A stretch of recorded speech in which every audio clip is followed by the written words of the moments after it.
Hello everyone, I am Vanshika. Welcome to my channel Study with Meenakshi. आज हम class 12 का chapter 6 लेंगे political science का, जिसका जो हमारा चैप्टर का जो नाम है वो है इंटरनेशनल ऑर्गेनाइजेशन और हिंदी में इसका नाम है अंतर्राष्ट्रीय संगठन। ठीक है, तो सबसे पहले हम जानेंगे कि ये जो संगठन है इसका अर्थ क्या है। इसका मतलब है कोई भी राष्ट्र, कोई भी राज्य या कोई भी देश जब ये लोग आपस में मिलते हैं, पूरा विश्व अलग अलग देश के जो लोग होते हैं वो वहाँ पे आके मिलते हैं, तो उसे हम क्या कहते हैं, संगठन।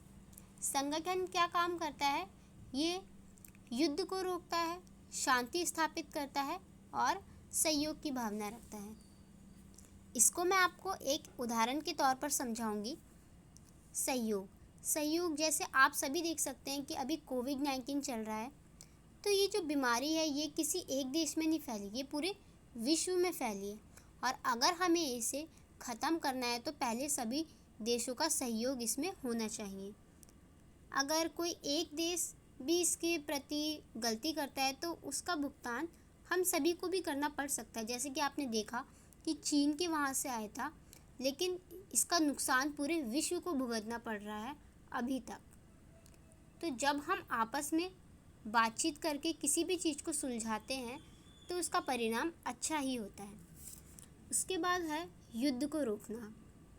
सपोज़ करें कि अगर कोई दो देश है, उनके बीच युद्ध हो रहा है, भारत और पाकिस्तान के बीच अगर युद्ध हो रहा है, तो इसमें और देश क्या करेंगे, इस विवाद को सुलझाएंगे। तो ये युद्ध को रोकने का भी काम करता है और अगर युद्ध रुकेगा तो शांति अपने आप ही स्थापित हो जाएगी। उसके बाद क्या यूएनओ से पहले भी कोई और चीज़ थी? क्योंकि इसका काम क्या है, शांति स्थापित करना।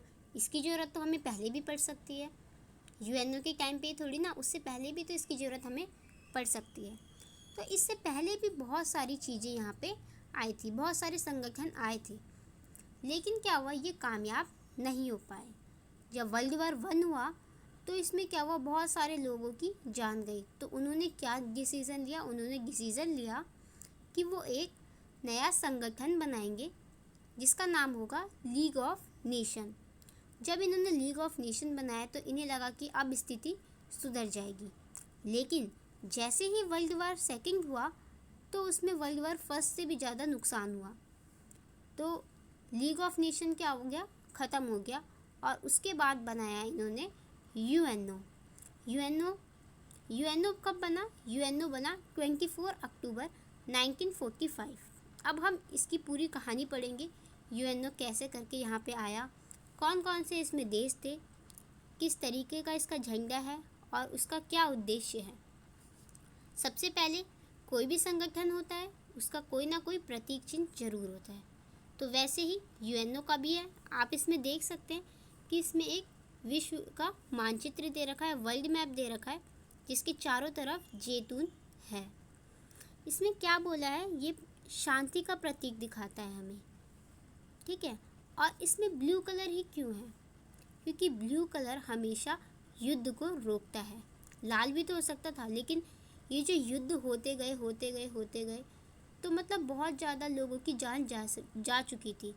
तो इसके लिए क्या हुआ, इसका निर्माण किया गया और इसका कलर ब्लू रखा गया ताकि जो भी युद्ध है इसको ये रोक सके। अब हम जानेंगे इसके बारे में। तो सबसे पहले फरवरी 1945 में याल्टा सम्मेलन हुआ। याल्टा सम्मेलन में कुछ देश शामिल थे, रूजवेल्ट, चर्चिल और स्टालिन। ये कुछ देश शामिल थे जिन्होंने क्या किया, इसके ऊपर बात करी कि हाँ यूएनओ होना चाहिए कि नहीं होना चाहिए, इसके बारे में निर्णय लिए। फिर उसके बाद सहमति ये आई सबकी कि हाँ भाई होना चाहिए, क्योंकि बहुत ज़्यादा नुकसान हो रहा है। उसके बाद क्या हुआ, अप्रैल और मई के महीने में क्या हुआ, यूएनओ बनाने के उसमें चर्चा हुई। यूएनओ बनाने के लिए उन्होंने देखा कि इसमें हम क्या क्या चीज़ बनाएंगे, क्या क्या चीज़ नहीं होगी। उसके बाद 26 जून 1945 में एक चार्टर आया। चार्टर का मतलब क्या होता है, रूल्स होता है। इसमें 50 देश ऐसे थे जिन्होंने इस रूल्स को मान लिया, ठीक है।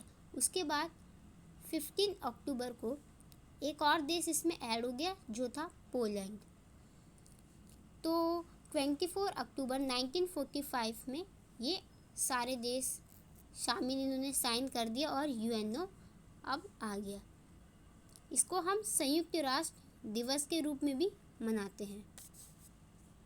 उसके बाद 30 अक्टूबर 1945 को इसमें भारत भी शामिल हुआ।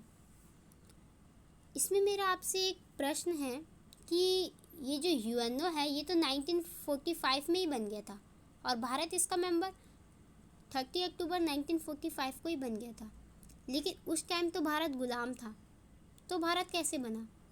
इसका जवाब आप मुझे कमेंट बॉक्स में दीजिए। उसके बाद जो हमारा जब हमने मई 2006 में देखा तो इसकी जो संख्या थी वो 192 के करीब पहुंच गई थी। और उसके बाद जब हमने 2013 में देखा तो 193 मेंबर इसमें हो गए थे और जो इसका लास्ट मेंबर था वो था दक्षिणी सूडान। अब हम ये जानेंगे कि हमें इसकी ज़रूरत क्यों पड़ी।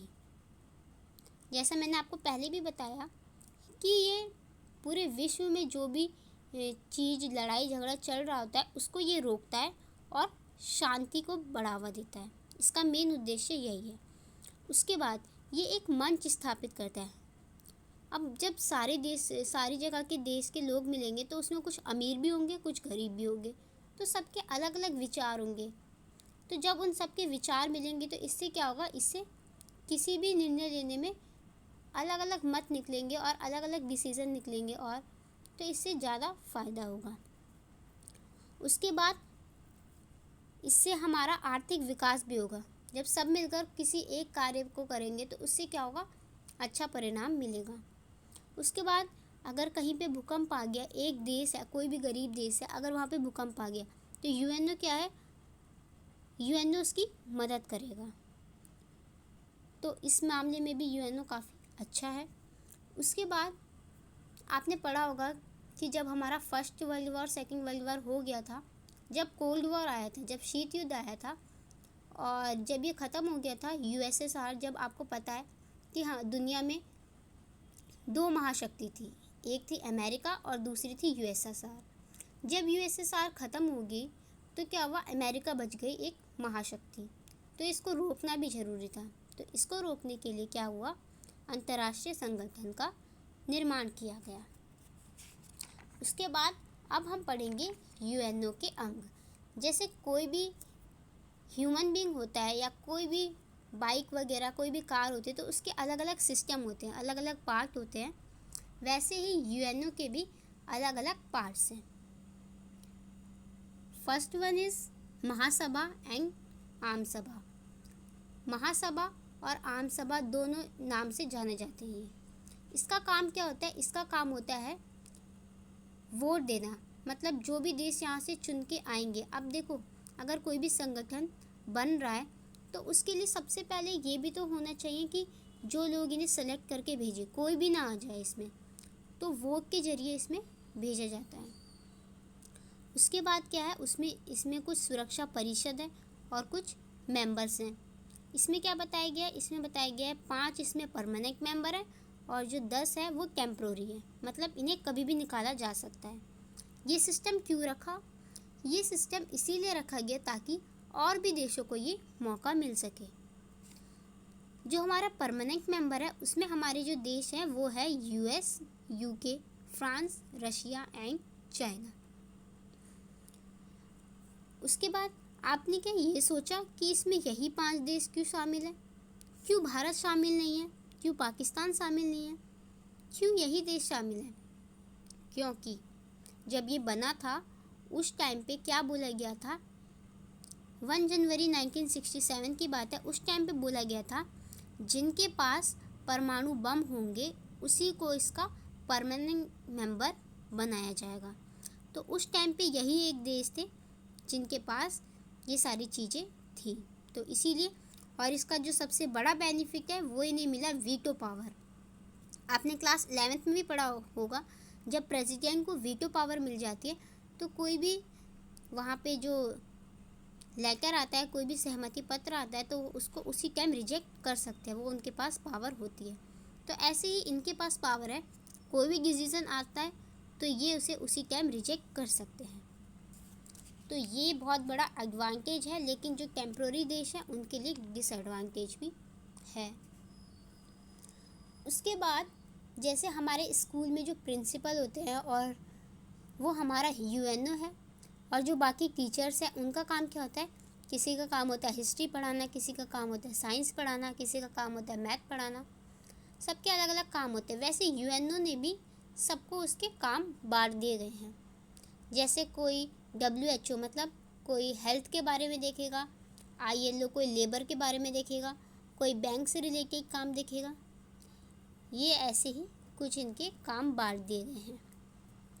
उसके बाद क्या है, उसके बाद एक न्यायालय बनाया गया है कि अगर जैसे हमारे यहाँ पे भी है, अगर कोई भी कुछ गलत काम करता है तो उसमें उसे सज़ा मिलनी चाहिए। तो वैसे ही यूएनओ में भी एक न्यायालय बनाया है। उसके बाद क्या है, उसके बाद एक सचिवालय है। अब ये सारे जो काम कर रहे हैं इसके लिए भी तो कोई होना चाहिए जो इसकी जांच पड़ताल करे कि भाई हाँ ये लोग इंसान सही से काम कर भी रहे हैं कि नहीं कर रहे, कहीं कुछ घोटाला तो नहीं है। तो ये सारी चीज़ें आपने इसमें देखी होगी, और भी मैं आपको इसे एक्सप्लेन करके बताऊंगी नेक्स्ट वीडियो में। और नेक्स्ट वीडियो में हम मिलेंगे, मैं आपको शीत युद्ध के बाद इसमें क्या क्या सुधार होने चाहिए उसके बारे में मैं आपको इसमें बताऊंगी। अगर आपको मेरी वीडियो पसंद आई हो तो मेरी वीडियो को लाइक कीजिए, शेयर कीजिए, और कमेंट में जो मैंने आपसे पूछा है मुझे उसका आंसर भी दीजिए। Thank you.